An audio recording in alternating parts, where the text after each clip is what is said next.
Oi, mwiriwe neza, Yesu akuzwe.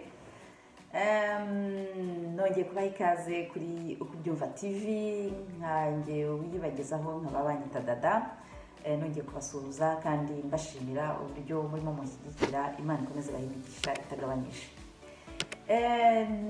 Nari navuze ko nashoje topic y'ubukire n'ubukene n'amafaranga n'imyenda, ariko ntabwo nayisoza hari histoire nshaka kubaha ngira ngo bumvishe nyine ko ubukire bw'isi ntawe ubugeraho. Ubukire bw'isi buhora uko ibintu bigenda bihinduka, niko n'abantu bashaka gukomeza kujyana nabyo, donc ugahora buri gihe udashaka kugera ku bukire wumva ushaka kugeraho.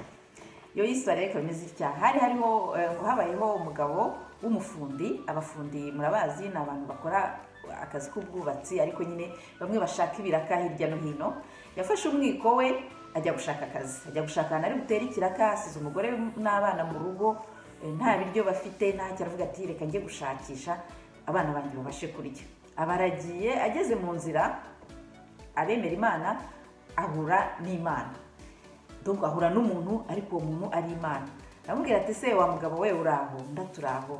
Ese bite ko izuba ryakwishe, nkaba mbona ufite n'inyota, urimo urajya hehe? Umugabo aramubwira ati ndimo ndashaka akazi, nsize abana mu rugo bashonje, ndimo ndashaka akazi kugira ngo nyine mbashakire amafunguro. Ati ese akazi ukabonye ubwo baguhemba ngahe? Ngiye kubaha urugero. Avuga ati wenda bampa amafaranga 100 nkajya guhaha ibiryo by'abana.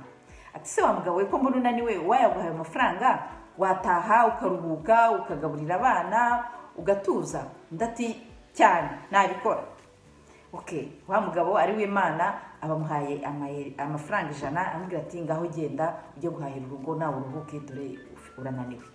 Aragiye aratekereje, ageze mu nzira aratekereza ati 100 ndaribonye nta kintu nkoze, mbonye ikiraka noneho ubuse sinakwinjiza kijana, sinabonye 200.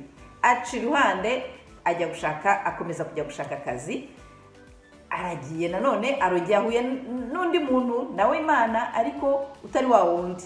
Nawe mubajije ikibazo nk'icyo wa mbere yamubajije, aramubwiye ati nataha rwose nkaruhuka, ayo mafaranga nyabonye. Abamuhereje 100, aragenda atekereza mbonye 200. Wajya donc murumva ni ibintu bikomeza. Ntago amafaranga y'akazi yashakaga yayabonye ngo atahe atuze ashyira abantu ibiryo. Oya, yarakomeje arashakisha. Ngibyo rero nuko duhoraho, mbese iyo ubonye kimwe ushaka ikindi, iyo ubonye iki uhita wifuza ikindi. Nibyo duhoramo. Niyo mpamvu ngewe nemeza ko ubukire bw'isi ntabubaho. Ubukire n'ubw'imbere ni ugushima ibyo ubonye, hanyuma ukabiha agaciro, hanyuma ugataha ugatuza, ukabana n'umuryango wawe, mukarya duke mufite, ariko umwana dushimiye munatekereza n'ibyejo, kuko buri munsi burya hari aho uva hari n'aho ugera. Sawa rero, Imana ibahe umugisha. Nakari kanyuzemo kugira ngo nyine mbumvishe ko tutagomba guhangayikira iby'isi, kuko ntabwo bigwira. Duhora dushaka ibindi, duhora dushaka ibintu, ariko burya icyangombwa n'ubuzima. Sawa, umunsi mwiza. Imana ibahe imigisha myinshi cyane. Bye.